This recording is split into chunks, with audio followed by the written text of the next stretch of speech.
ہم نے یہاں سے نہیں جانا۔ جی اس وقت میں بنی گالہ میں موجود ہوں اور یہاں پہ آپ دیکھ رہے ہیں کہ پولیس کی بس وین جو ہے وہ یہاں پر ہے اور پولیس کی بھاری نفری بھی یہاں پر پہنچی ہوئی ہے۔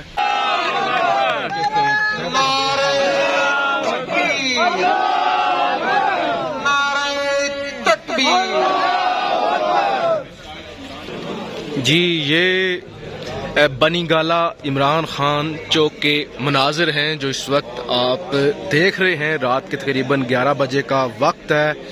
اور یہاں پر احتجاج جاری ہے۔ عمران خان کے گھر کو جانے والا راستہ مکمل طور پہ بلاک ہے اور یہاں پہ آپ کو پولیس اور ایف سی کی نفری بھی نظر آ رہی ہے۔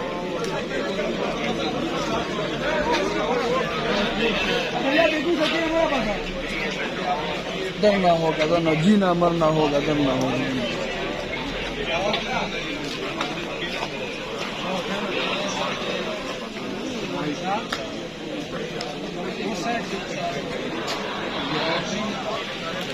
یہ جو سامنے راستہ آپ کو نظر آ رہا ہے یہ اسلام آباد سے بنی گالہ کی طرف آتا ہے اور یہ جو بنی گالہ کئی عمران خان چوک ہے، آپ کو سامنے ایف سی کی نفری بھی نظر آ رہی ہے۔ یہ بھی ایف سی کے ایک اہلکار جا رہے ہیں اور یہ بھی آپ کو ایف سی کی لوگ نظر آ رہے ہیں اور یہ سامنے جو گاڑی آپ کو نظر آ رہی ہے سیدھا راستہ اوپر عمران خان صاحب کے گھر کی طرف جاتا ہے اور یہاں سے عمران خان کا گھر جو بنی گالہ ہے تقریباً آدھے کلومیٹر سے بھی کم وقفے پر ہے اور یہ مین راستہ ہے جو ان کے گھر کی طرف جاتا ہے جس کو بند کیا گیا ہے۔ اور یہ سامنے عمران خان چوک لکھا ہوا بھی آپ کو نظر آ رہا ہے اور یہاں پہ کے پی کے سے آئے ہوئے مظاہرین احتجاج کر رہے ہیں اور وہ کہہ رہے ہیں کہ انلمیٹڈ ہمارا دھرنا ہوگا، ابھی ہمارا واپس جانے کا کوئی ارادہ نہیں ہے جب تک کہ ہمارے مطالبات تسلیم نہیں کر لیے جاتے۔ لیکن بڑی عجیب یہاں پہ کشمکش کی صورتحال ہے، آپ کو پتہ ہی ہے کہ بنی گالہ اور پھر یہ عمران خان کی رہائش گاہ کتنی سینسٹیو جگہ ہے اور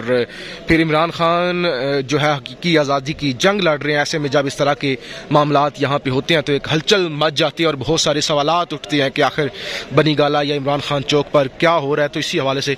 آپ تک یہ ویڈیو پہنچانا بہت ضروری تھا تاکہ آپ کے سامنے حقیقت عیاں ہو سکے اور آپ کو پتہ چل سکے کہ آخر بنی گالہ کے اندر کیا ہو رہا تھا۔ یہ پیچھے آپ کو اندھیرے کے اندر گاڑی کے پیچھے پولیس کی بھی بڑی گاڑیاں نظر آ رہی ہوں گی اور اس سے پہلے تو یہاں پہ اور زیادہ نفری تھی جب یہاں پہ ہم پہنچے اور یہ آپ کو واٹر کینن نظر آ رہی ہے اور یہاں آگے بھی جو ہے پولیس کی گاڑیاں کھڑی ہوئی تھی جب ہم آئے ہیں، لیکن شاید اب تھوڑی سی پولیس جو ہے وہ کم ہو چکی ہے اور لیکن یہ ہے کہ ابھی بھی ایف سی اور یہاں پر عمران خان صاحب کی رہائش گاہ کے سامنے جو پولیس کی بھاری نفری ہے اسلام آباد پولیس کی وہ اس وقت تعینات ہے۔ جتنے بھی لوگ آئے ہیں ہمارا صرف ایک پوائنٹ ایجنڈا ہے، وہ ہے ریگولرائزیشن۔ سارے لوگ 10 سال 12 سال 13 سال 14 سال سے یونیورسٹیز میں کام کر رہے ہیں، اب بھی بہت سارے 70% لوگوں کو نکالا گیا ہے اور جتنے 30% لوگ باقی ہیں ان کو بھی یہ یونیورسٹی کے لوگ نکال رہے ہیں۔ ہمارا صرف ایک ایجنڈا ہے کہ ہمیں ریگولرائز کریں۔ یہ جتنے بھی ریلیوڈ ہے ہمارے بھائی ہیں، ہماری بہنیں ہیں، جتنے بھی جن کو نوکریوں سے نکالا گیا ہے ان کو بھی ریگولرائز کرو from the date of their initial appointment اور سارے ہمیں بھی ریگولرائز کرو اور اس کے بعد یہ کنٹریکٹ کا نظام بھی ختم کر دو یونیورسٹیوں سے تاکہ ہمارے بھائیوں ہمارے بہنوں کی طرح کچھ اور سفر نہ ہو۔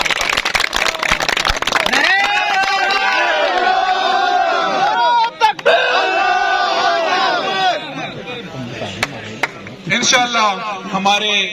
حوصلے آسمانوں سے بلند ہے، ہمارے حوصلے پہاڑوں سے بلند ہے اور ہمارا 1 پوائنٹ ایجنڈا ہے کہ ریگولرائزیشن کے بغیر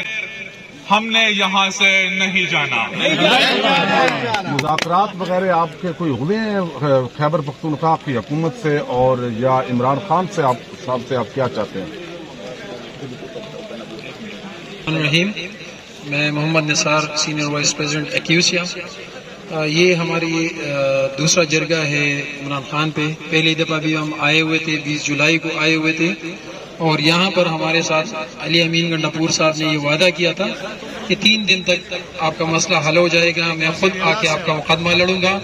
لیکن وہ 3 دن میں 3 مہینے گزر گئے لیکن گنڈاپور صاحب نے ہمارا حال تک نہیں پوچھا، ایون کہ ہمارے موبائل تک اس نے اٹینڈ نہیں کیا۔ اس کے بعد ہم نے کے بی یونیورسٹی میں کے بی اسمبلی میں ہم نے ایک ریزولوشن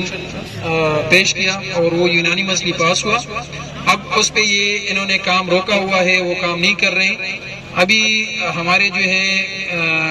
کامران بنگش صاحب سے بات شروع ہے, مذاکرات شروع ہیں, جو ہائر ایجوکیشن منسٹر ہیں,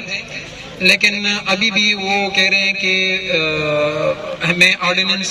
کی بات کروں گا, لیکن ہم آرڈیننس پہ جو ہے ایگری نہیں ہو رہے ہیں ان کے ساتھ. ہم ان کو بتا رہے ہیں کہ جس طرح ہمارا قرارداد یونانیمسلی منظور ہوا تھا, اس پہ ایکٹ لے آئیں,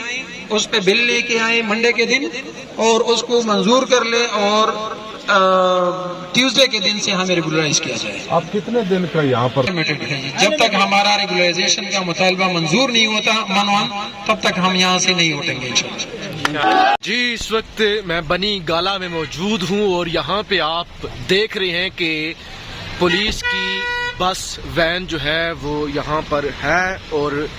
پولیس کی بھاری نفری بھی یہاں پر پہنچی ہوئی ہے, اور آگے بھی آپ مناظر دیکھ رہے ہیں کہ کس طرح سے پولیس کی ایک گاڑی لگی ہوئی ہے. اور یہ عمران خان چوک ہے, یعنی یہاں سے آپ عمران خان چوک کی طرف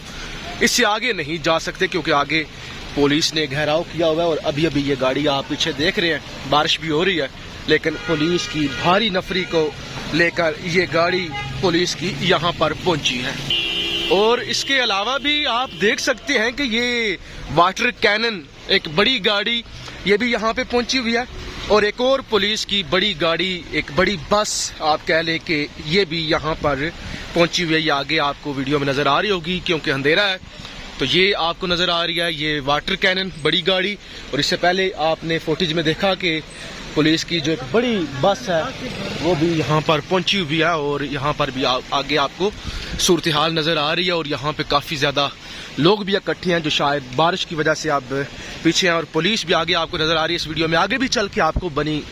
گالا سے جو لائیو صورتحال ہے وہ بھی دکھاتے ہیں. گالا کے اندر بارش جاری ہے, لیکن اس بارش کے اندر بھی یہاں پہ کے پی کے سے آئے ہوئے کچھ ملازمین احتجاج کر رہے ہیں. لیکن ایک چیز جو ہمیشہ آپ کو حیران کر دیتی ہے کہ جیسے ہی بنی گالا سے کچھ بڑا اعلان ہونا ہوتا ہے, عمران خان جیسے ہی کہتے ہیں کہ میں کوئی لانگ مارچ کروں گا یا میں کوئی تحریک کا آغاز کروں گا, تو ہم پہلے بھی بارہا دیکھ چکے ہیں, کبھی کہیں سے ٹیچرز, کبھی کہیں سے ٹیچرز, کبھی کوئی مسئلہ, کبھی کوئی مسئلہ, وہ لوگ بنی گالا پہنچ جاتے ہیں اور اس کے بعد یہاں پہ پولیس اور سارے معاملات ہوتے ہیں. تو شاید اس طریقے سے عمران خان کو بلیک میل کرنے کی کوشش کی جاتی ہے یا ڈرانے کی کوشش کی جاتی ہے. ظاہر ہے عمران خان کی زندگی کو بے شمار خطرات لاحق ہیں, بے شمار تھریٹس الرٹس آ چکی ہیں, خط آ چکے ہیں, خط عدالتوں میں پیش بھی کیے جا چکے ہیں کہ عمران خان کی زندگی خطرے میں ہے.